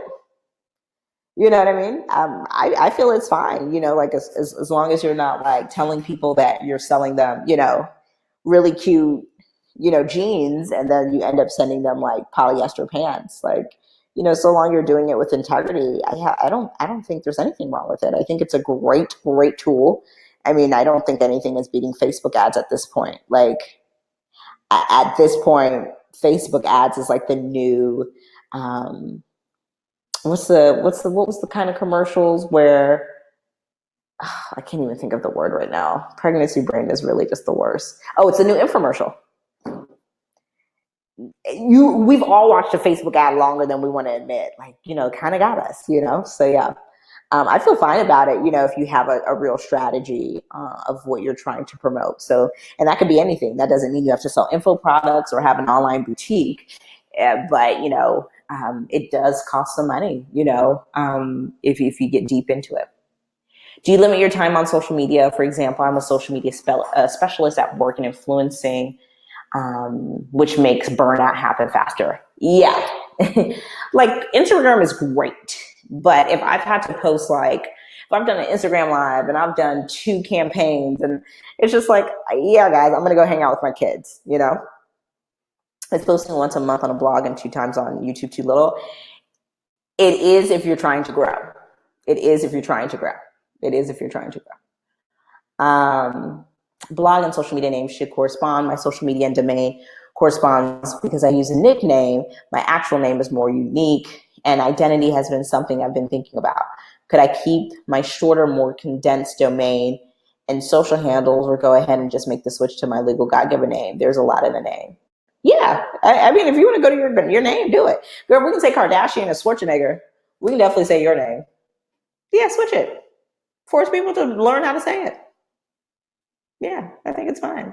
And I feel like it's such a unique name, nobody would have it. So to me, that's even better. I'm the worst at captions. I never have anything quality to say on a post. How can I get better at that? Stop trying to think that you should be awesome at it, because it takes time, right? It's like, you just have to spend more time on it. I do not know why people think that they should just be like, man, I can't think of a caption, I'm just like, think about the amount of time I'm keeping it funky with everybody right now. Think about the amount of time you've put into your captions and then the response you've gotten from it. And then in hindsight, it's like, man, I could have taken, maybe I could have taken 15, 20 minutes and thought about something more thoughtful or more poignant or more punchy to say. You've just got to take more time, Lisa, and I think somebody asked that earlier. I think it was Casey. Yeah, Instagram captions are copy. Not everybody's a copywriter. So that means a real effort is going to have to be put into it. You know what I mean? So yeah, you should not just be coming up with Instagram captions like that. If you do, then you should start charging for writing Instagram captions. Any thoughts on the necessity of reposting YouTubes on your website? I think it's great. I think any kind of seed and breadcrumb you can link to your content is excellent. And then it's on your website, so it's excellent. This class is incredible. Just wondering, when will it be on Teachable? I mean, as soon as this goes down, I can download it, and I'm more than likely going to put it up in the morning. So yeah, I mean, definitely will be there this weekend. We just had technical difficulties with the live video on Teachable, so I just brought it on here. Yeah. All right, guys. Well, we're about a minute out from the 2-hour mark. And I definitely do not want to keep anybody after 10 p.m. I know my husband is going to be wondering where his pregnant wife is. So I'm going to let you go. I really appreciate you guys. Yeah, let me know what you guys thought, in email or send me a DM. This was fun. We are going to be doing another one at not Ready, Set, Influence, but another masterclass in October. So look out for that. I really appreciate you guys, and I will talk to you guys later. Bye.